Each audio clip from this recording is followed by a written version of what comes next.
This is my Father's world, and to my listening ears, all nature sings, and round me rings the music of the spheres. This is my Father's world, oh, that ye ne'er forget. The rocks and trees, the skies and seas, and the wonders made.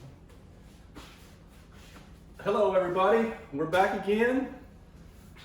I still miss seeing you, but today we're gonna make enchiladas. All right, and now I first learned how to make enchiladas years and years ago when I was a youth, and we did a Mexican dinner theater, and Miss Frances Donner led us all in making enchiladas. We'd go down, these were authentic enchiladas.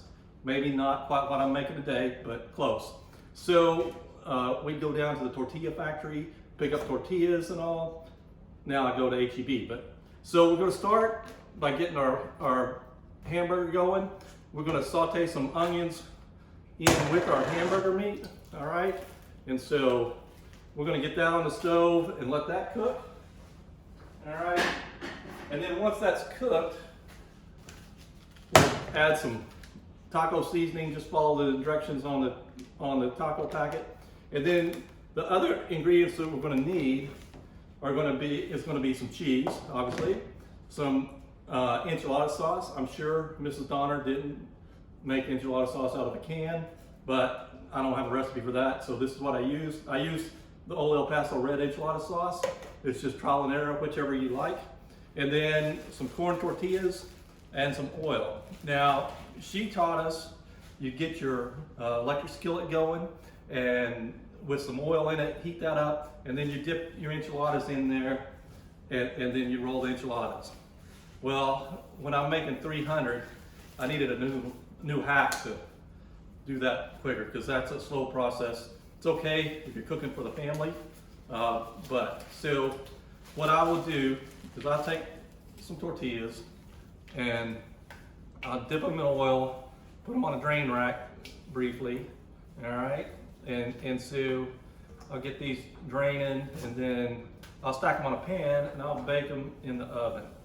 Now, when I do this, I'm usually doing 150 at a time because I'll do all the cheese enchiladas first and then all the beef. And so, I'll have them stacked on this pan. All right, so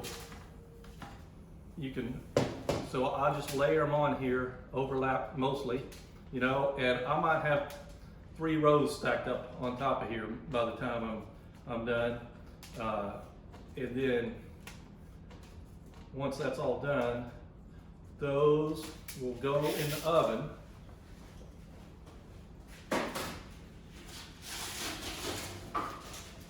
Ooh, that's hot. So, that was fast. Those are done. So now we are ready to roll enchiladas. All right, let me get this out of the way. And so, let me see. I might have this a little bit out of order here. That's still hot. So, and then I need a pan. Now I'm going to scoop a little enchilada sauce into the bottom, to coat the bottom of the pan. It helps to not to stick. Maybe a little more. And just get that all around. All right. Now, I'm going to dip the tortillas, the corn tortillas in enchilada sauce. And so my pan, I can fit 8 in here at a time. So that's just the way I do it. I get them all laid out here in the bottom with enchilada sauce.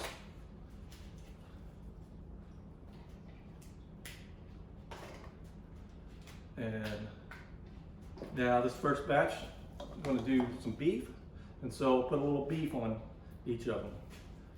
All right. My motto: if it's easy, I can cook it. So these, when I first started doing enchiladas, I thought this might be a little hard.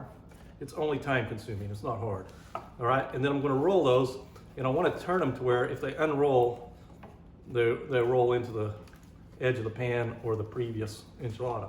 So I'll just roll these up.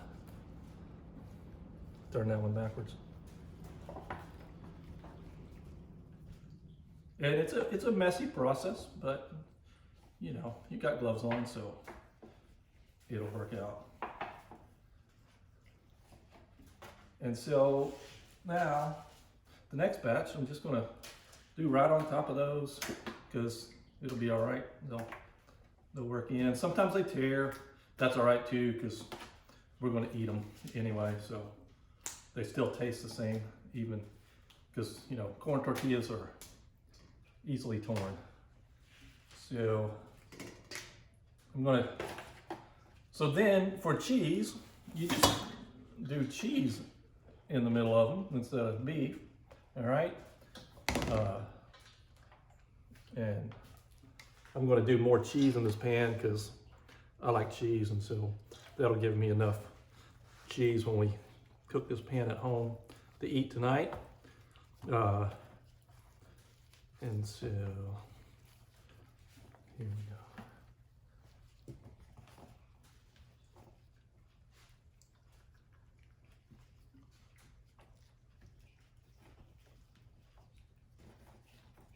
But now when I was making these as a youth, we had pans all over the kitchen. They were rolled up and they're spaced apart in pairs, you know.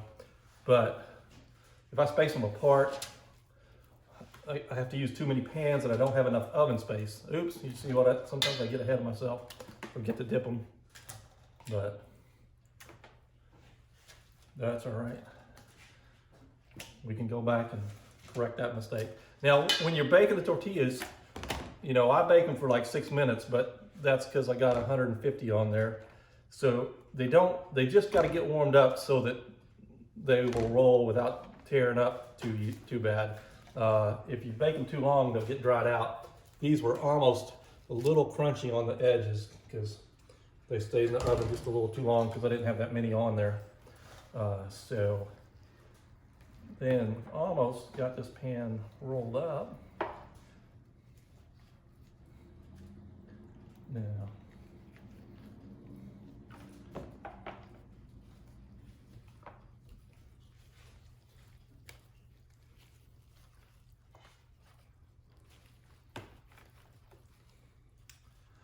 and then I'm going to pour a little more enchilada sauce over the top just so they don't get dried out, and smear that around good.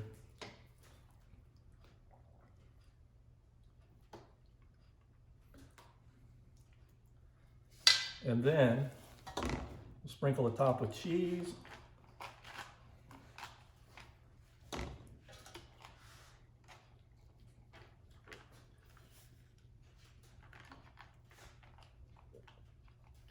All right, and then a little trick is to sprinkle a little beef on top of the beef enchiladas so you can tell the difference. And there you have it. The enchiladas are ready to go in the oven. We'll put these in the oven for 350 for about 20-25 minutes, and you'll be ready to have enchiladas. Pull out the salsa that you made also, and you can have a great meal. So I sure miss seeing all of you, and I look forward to the time when we get back together and we can eat some food together. Stay safe and have a good week.